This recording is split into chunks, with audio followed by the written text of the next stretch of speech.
सकाळची वेळ होती। मुक्ताताई किचनमध्ये चहा बनवत होत्या तेव्हा तिथे त्यांची मोठी सून स्वाती आली आणि त्यांना टोमणे मारत म्हणाले की सासूबाई, अजून तुम्ही चहा बनवला नाही? मुक्ताताई म्हणाल्या, हा सुनबाई, चहा बनवतच आहे, नाश्ता बनवत होते ना, त्यामुळे चहा बनवायला उशीर झाला। स्वाती रागात तिच्या सासूला म्हणाली, तुम्ही हा नाश्ता घेऊन बाहेर डायनिंग टेबल पाशी जावा, मी चहा घेऊन येते, कारण का तुमच्या भरोशावर चहा लवकर होणार नाही। मी तर तुमच्यापासून कंटाळले आहे, पूर्ण घर भुकेला आहे आणि तुम्ही हळूहळू काम करत आहात। मुक्ताताई स्वातीला म्हणाल्या की अगं बाळा, आज विशालने मला कांद्याचे भजे बनवायला सांगितले होते, त्यामुळे मला चहा बनवायला उशीर झाला। तुला तर माहीतच आहे की मी रोज लवकर चहा बनवते। स्वाती वाकडं तोंड करत म्हणाली, हो हो, मला माहित आहे की तुम्ही किती लवकर काम करता।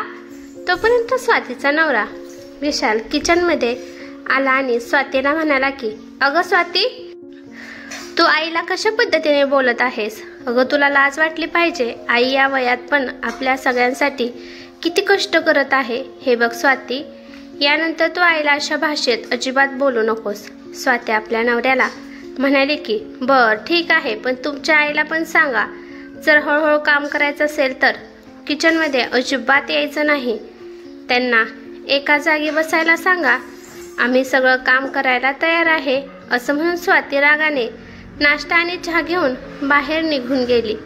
विशालने मुक्ताताईकडे पाहिले आणि म्हणाला, आई, तुला या वयात एवढं काम करण्याची काय गरज आहे? तू तुझ्या खोलीमध्ये आरामशीरपणे का बसत नाही? 2 सुना आहेत घरात, त्या करतील घरातील सगळी कामे। यावर मुक्ताताई काहीच म्हणाल्या नाही। त्यांचा चहा घेऊन त्या त्यांच्या खोलीमध्ये जाऊन बसल्या। गावामध्ये सगळ्यात मोठं घर मुक्ताताईचं होतं। मुक्ताताईने त्यांचं आयुष्य त्यांच्या दोन्ही मुलांच्या, विशाल आणि राहुल, दोघांच्या भविष्यासाठी समर्पित केलं। आपल्या पतीच्या मृत्यूनंतर त्यांनी आपल्या मुलांच्या पालनपोषणामध्ये कधी कमी केली नाही, परंतु वेळेनुसार त्यांच्या आयुष्यात बदल होत गेले। दोन्ही पण मुलांच्या लग्नानंतर त्यांच्या घरातील इज्जत कमी होत गेली। त्यांच्या मनाला वाईट वाटले होते। खोलीमध्ये येऊन त्या त्यांच्या पतीच्या फोटोसमोर येऊन उभ्या राहिल्या आणि म्हणाल्या की खरंच मी आता यांच्यासाठी मी ओझं म्हणून जगत आहे का? म्हणून माझ्या सुना मला टोमणे मारत आहेत। मुक्ताताईला तो दिवस आठवू लागला ज्या दिवशी त्यांच्या दोन्ही पण सुना स्वाती आणि शीतल खोलीमध्ये आल्या। खोलीमध्ये मुक्ताताई आराम करत होत्या। त्यांची मोठी सून स्वाती रागात खोलीमध्ये आली आणि म्हणाली की सासूबाई, तुम्ही आरामशीरपणे इथे बसला आहात आणि आम्ही दोघे दिवसभर नुसते काम करत आहोत, तुम्ही पण काहीतरी काम करत जावा, जास्त आराम तुमच्या आरोग्यासाठी चांगला नाही। स्वातीचं बोलणं ऐकून त्यांची छोटी सून शीतल पण तिच्या सासूला म्हणाली, हा सासूबाई, तुम्ही आम्हाला थोडीफार मदत करत जावा, हे घर तुमचं पण आहे, बसून काही सुद्धा फायदा नाही, जर असाच एका जागी बसला तर तुम्ही नक्कीच आजारी पडत असतात आणि जर तुम्ही आजारी पडला तर तुमची देखभाल कोण करणार आहे? आणि असं पण आम्हाला आमच्या कामातूनच सवड भेटत नाही, तर मग आम्ही तुमची सेवा तर करू शकत नाही, त्यामुळे हे चांगलं होईल की तुम्ही तुमचं हातपाय चालवावं। मुक्ताताईला त्या दोघींचं बोलणं टोचत होतं, पण स्वतःला सांभाळत त्या दोन्ही पण सुनांना म्हणाल्या की हे बघा, मला पण वाटतं की मी काम करावं, पण मला वाटते की तुमच्या दोघींना मी काम केलेलं आवडेल का नाही, त्यामुळे मी माझ्या खोलीमध्ये बसत असते। ठीक आहे, तुम्ही जे पण काम सांगचाल ते करायला मी तयार आहे।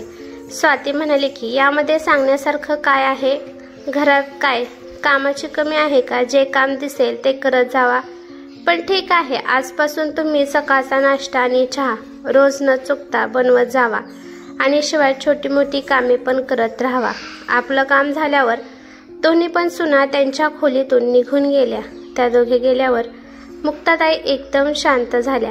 आपल्या नवऱ्याच्या फोटोसमोर राहून ते सगळं आठवत होत्या। तोपर्यंत त्यांची मोठी सून स्वाती खोलीमध्ये आली आणि म्हणाली की सासूबाई, आता तुम्ही चहा पिऊन 2 तास झाला आहे, तर मग तुम्ही आता जेवणाची तयारी करा। मुक्ताताई म्हणाल्या की ठीक आहे सुनबाई, आता लगेच येते. पण स्वाती सासूला म्हणाली की तुमच्या मनात येईल तेव्हा आराम करत असता आणि तुमच्यामुळे आम्ही कुठे बाहेर पण फिरायला जाऊ शकत नाही. कारण तुमचा मुलगा विशाल तर मला म्हणत असतो की आईला घरात एकटीला सोडून असं बाहेर फिरायला जाणं शोभा देत नाही.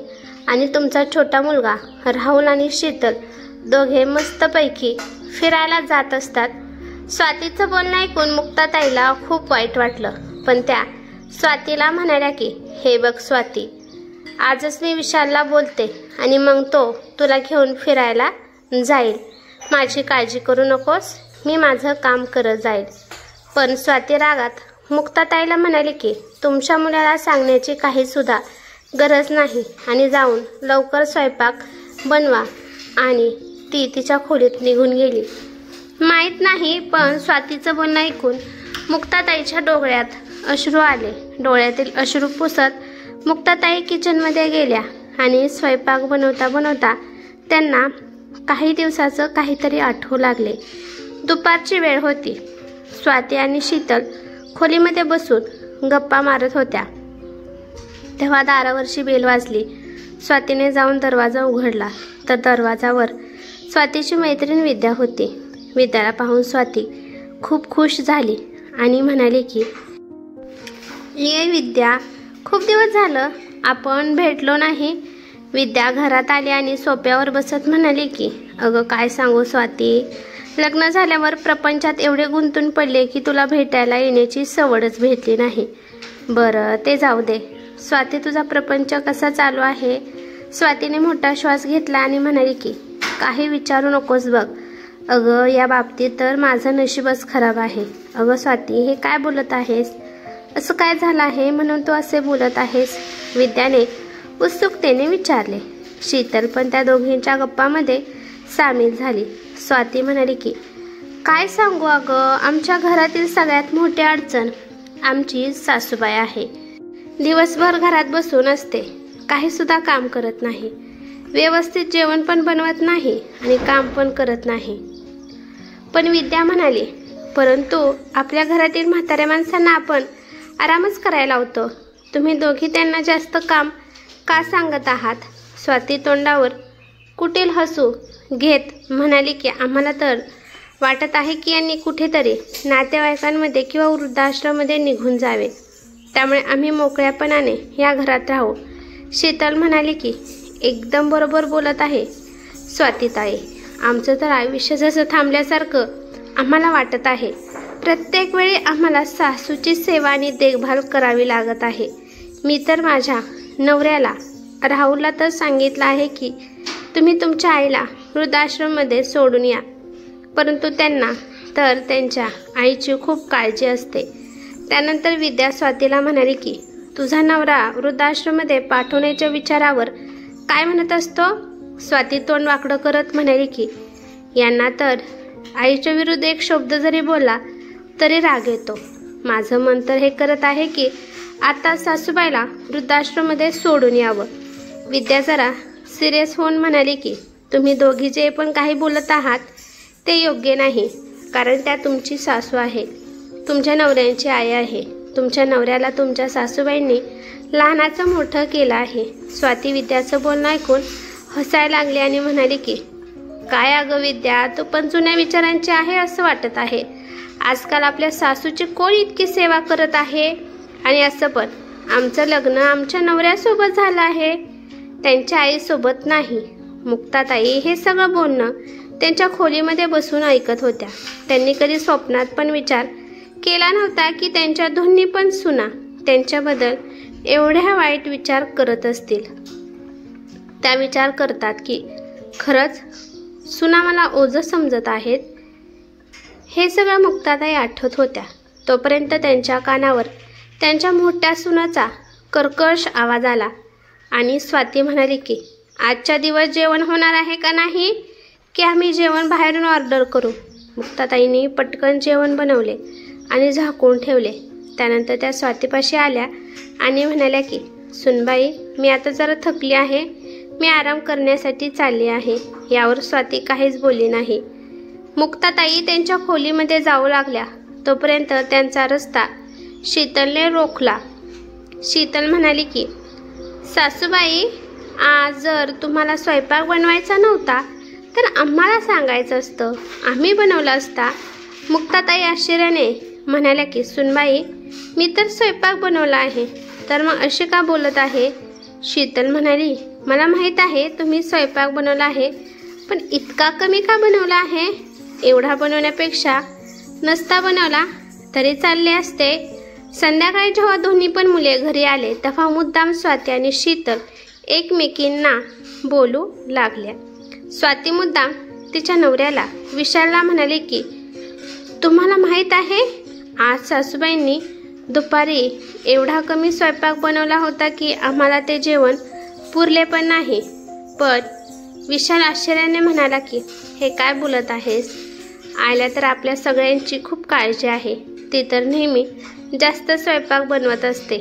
शीतल म्हणाली की भाऊजी, तुम्ही तर नेहमी तुमच्या आईची बाजू घेत असता. आम्ही सासूबाईला सांगितले की आम्ही स्वयंपाक बनवतो, पण त्या स्वतः स्वयंपाक करायला तयार असतात. आम्हाला स्वयंपाकघरात येऊन पण देत नाहीत आणि स्वयंपाक पण एवढा कमी बनवतात की आमचं पोट पण भरत नाही. हे सगळं बोलणं ऐकून राहुलला राग येतो आणि तो आईला म्हणतो, आई, आम्ही हे काय ऐकत आहोत? तू जेवण कमी बनवलंस आणि असं पण तू कशामुळे स्वयंपाक बनवत असते? या दोघी बनवत आहेत म्हणतात ना, मग तू का मध्ये मध्ये करत असते? मुक्ताताई म्हणाल्या की अरे, मी तर स्वयंपाक रोजच्या प्रमाणे केला होता, कदाचित आज कमी पडला असेल. स्वाती म्हणाली, सासूबाई, तुम्ही तर दरवेळेस असंच बोलत असतात, आमची तुम्हाला काहीच काळजी नाही. शीतल पण स्वातीच्या हामध्ये हा मिसळू लागली. विशालला पण हे सगळं खटकू लागलं. तो म्हणाला, आई, हे काय लावलं आहेस? तुला आमची काहीच काळजी नाही का? जेव्हा पण आम्ही घरी येऊ तेव्हा तुझ्या विरोधात मला काही ना काही ऐकायला भेटतच असतं. आता तुझं वय झालं आहे, त्यामुळे तू आराम करत जा. विनाकारण किचनमधल्या जबाबदाऱ्या का घेत असतेस? अरे विशाल बाळा, हे काय बोलत आहेस? मला नेहमी तुमच्या सगळ्यांचा आनंद महत्त्वाचा आहे. आनंदासाठीच मी हे सगळं करत आहे. तो आज मला जे काही बोलला आहेस ते ऐकून माझं मन खूप दुःखी झालं आहे. राहुल रागाने म्हणाला, हे बघ आई, आता काही सुद्धा बोलू नकोस. आणि असं म्हणून राहुल आणि विशाल दोघे पण रागाने त्यांच्या खोलीत गेले. इकडे मुक्ताताई एका जागी उभ्या राहून आश्चर्याने सगळ्यांकडे पाहत होत्या आणि त्यांच्या डोळ्यातून अश्रू पण येत होते. त्यांनी कधीच विचार केला नव्हता की आपली मुले पण सुनेच्या बाजूने बोलतील. त्या शांतपणाने खोलीमध्ये निघून गेल्या. खोलीमध्ये गेल्यावर त्यांना त्यांच्या नवऱ्याचं, प्रकाश रावांचं बोलणं आठवू लागलं. ते नेहमी त्यांना सांगत होते की नेहमी आपल्यापाशी थोडेफार पैसे साठवून ठेवत जा, वेळेचा काही भरोसा नाही, कधी पण काही घडत असते. त्यांनी कधीच आपल्या नवऱ्याचं बोलणं टाळलं नव्हतं.